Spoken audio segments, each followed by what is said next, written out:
Eh bien, bonjour, bonsoir, j'espère que vous allez bien, c'est Fleu. Aujourd'hui, on se retrouve pour découvrir ensemble le chapitre 318 de Block. Les spoilers, disons, les premières traductions, comme d'habitude. Avant que la vidéo ne démarre, je vous le rappelle, si vous voulez soutenir la chaîne sur la prochaine vidéo, n'oubliez pas de vous abonner. Et du coup, nous, on est parti. Chapitre 318, on y va. Donc, la dernière fois, on s'était laissé sur un très bon chapitre, aussi concentré qu'un petit peu quelque part Gagamaru aussi. C'était vraiment cool. On avait aussi un petit flashback concernant l'équipe du Nigeria également. C'était pas mal. Donc là, on est parti au chapitre 318 qui s'intitule, je sais pas si on a le titre du chapitre, je le vois pas en tout cas. Mais bon, après ça, c'est pas trop grave non plus. Allez, on va partir. Donc tellement fort bloc Japon avec l'arrêt divin de Gagamaru, un sauvetage extraordinaire. Le Japon mène et on va vers la mi-temps. Ok, c'était ça, on a vu la première mi-temps. Et donc là, on va passer à la seconde. Ils ont écrasé le Nigeria en attaque comme en défense. C'est la fin de la première mi-temps avec une avance de 2-0. Ça, c'était incroyable quand même. Vraiment cool. Donc là, on voit les différents joueurs ok de bloc. Donc Reichi qui est tout content aussi, Nana c'est incroyable, belle parade. Furona également, c'est parfait jusqu'à présent, bien joué tout le monde. Ok, Aryu, Nico, c'est grave sympa ici. Donc là on voit bien joué mais tu avances un peu trop. Donc Aiku qui va dire, en deuxième mi-temps, gardons la ligne défensive un peu plus prudente. Ok, donc là on voit qu'ils mettent un petit peu en place leur stratégie pour la deuxième mi-temps évidemment. Ils essayent d'analyser finalement leurs propres mouvements et ceux de l'adversaire pour s'adapter au mieux. Donc Nico dit, j'ai compris mais j'irai fort à chaque duel de balle, ok. Pareil pour moi, je suis prêt à tout miser en 1 contre 1. Ok, nickel. Karazu, ouais, mais nous aurions déjà pu en marquer un autre. La princesse est la reine des neiges. Vous n'êtes pas un peu trop concentré sur les centres. Allez marquer votre but, vous deux. Mais tais-toi, Corbeau, regarde juste la deuxième mi-temps. C'est vrai, on est au bloc, pas vrai. Ok, donc on continue. Henry arrive. Tout le monde devient un peu trop confiant. On ne peut absolument pas se permettre de perdre ce match d'ouverture. Ils progressent à un rythme incroyable. Ils échangent leurs avis et alignent leurs intentions à propos de ce qu'il nous attend. Le bloc, ok. Donc on arrive, le Japon est en train de gagner. Mais ça c'est cool déjà 2-0. Bon, j'imagine que forcément le bloc va gagner. Hein. Le Nigeria va pas revenir et nous mettre un 3-2, c'est pas possible je pense. Vraiment pas. Donc Isagi arrive, si on continue comme ça, gagner ne voudra rien dire. Donc comment ça, se contenter de faire ce qu'on sait déjà et gagner, ça n'a aucun sens. En deuxième mi-temps, essayons quelque chose de nouveau. Ah, pour surprendre les autres et... Oui, pas se reposer sur leur piédestal, leurs acquis, essayer de se surpasser, de faire de nouvelles choses. Je pense que c'est ça la vision d'Isagi. Mais ouais, bien sûr, mais qu'allons-nous faire? On mène déjà 2-0, donc c'est le meilleur moment pour tenter quelque chose. On a un peu essayé à l'entraînement jouer en faux neuf. Attends, qu'est-ce qu'il veut dire? C'est quoi ça? En faux neuf, puis attaquer en venant de la deuxième ou troisième ligne alignée côte à côte. Si ça marche, ça nous donnera plus de variété dans nos attaques. Ok, ça a l'air peut-être intéressant, faudra voir ce que ça veut dire finalement sur le terrain. Je pense que l'obtention définitive d'une victoire donne également de l'expérience dans la clôture d'un match. Il y a un certain risque à innover, alors faisons les deux. Ah ouais, d'accord. Essayer quelque chose de nouveau tout en jouant pour obtenir les 3 points. Tu le penses vraiment égoïste, plus facile à dire qu'à faire, Isagi, si nous allons expérimenter l'attaque, nous devons également ajuster notre défense en conséquence.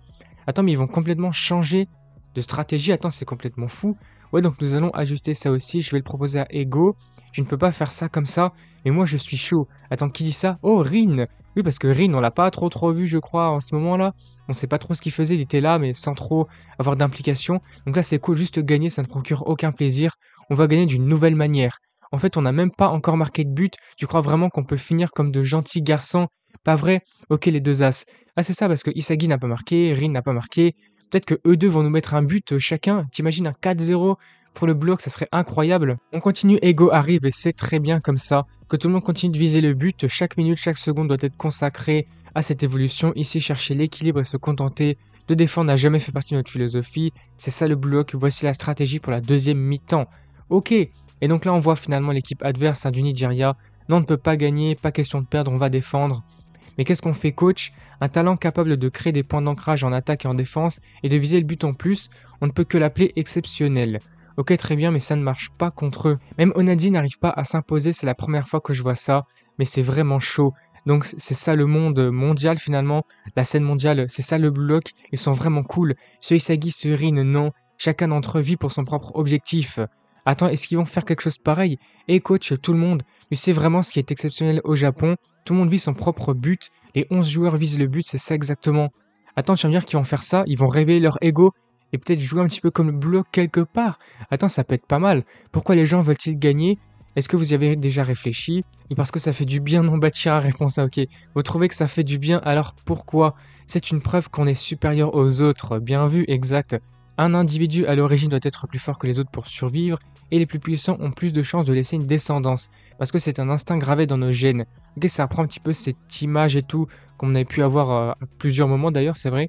Alors on met cet instinct de survie à nu. Le bloc existe pour créer l'individu le plus fort du monde. Et on a dit face à tout ça, je veux battre le bloc. Attends, c'est faux, ok, donc on a cette dualité. Et si nous aussi on se battait comme le bloc, ok, c'est ce que j'ai peut-être pu pressentir au début. Ça a l'air d'être pas mal intéressant, mais ça veut dire qu'on doit viser notre propre but, mais notre capacité à marquer est plus faible que la leur. Mais Onadi va dire, mais on s'en fout, faut y aller. Si vous continuez à tout me passer, on va juste perdre comme ça. Alors tentons un défi pour gagner un coach. Ouais, si c'est toi qui le dis, allez d'accord. Alors ouais, essayons. On repasse sur Ego, cependant, si tous les humains vivaient uniquement selon l'instinct de vouloir gagner ou de prouver leur supériorité, alors les conflits, la discrimination et les guerres ne cesseraient jamais de naître. C'est pourquoi les humains ont créé des normes, des lois et des systèmes sociaux afin d'évoluer vers une société où la vie est traitée aussi équitablement que possible. Ok, d'accord? Donc c'est un monde mou où même sans désirer gagner, on peut y vivre. Les gens appellent ça la paix. C'est justement pour ça que je continuerai à invoquer ce désir instinctif de vouloir gagner, pour que le véritable souhait qui sommeille en vous ne disparaisse pas dans ce monde mou. Et cela m'inclut également aussi. On y va le Nigeria, ok, ça reprend. Je vais faire jaillir vos instincts et vos désirs. Ok, les arracher à cette paix. Voilà le terrain d'expérimentation, une nouvelle formule de victoire, je vais vous l'accorder. Attends, la double page est incroyable du côté le Nigeria, d'un côté Isagi, le ballon, tout le terrain, ça va repartir. Et donc là, on a Isagi qui lance, ouais, qui va tirer, je crois, c'est lui qui fait l'engagement. Donc savez-vous à quel point le football peut fasciner les gens? Prochain chapitre, l'équation de la passion. Ok, super cool, donc fin du chapitre, ça s'arrête là. Pas de pause la semaine prochaine, ça c'est super cool. Par contre, c'est vrai que là, on n'a pas d'infos sur la prochaine fois et tout, quel est le titre du chapitre ou des petites choses comme ça. En tout cas, chapitre 318 terminé.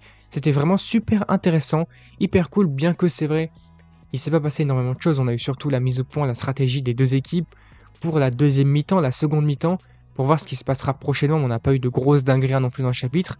Écoutez, en tout cas, c'était assez intéressant. C'est vrai, il faut le dire quand même. Assez intéressant, mais en tout cas, j'ai hâte de voir la suite, sachant qu'il n'y a pas de pause, donc ça c'est cool.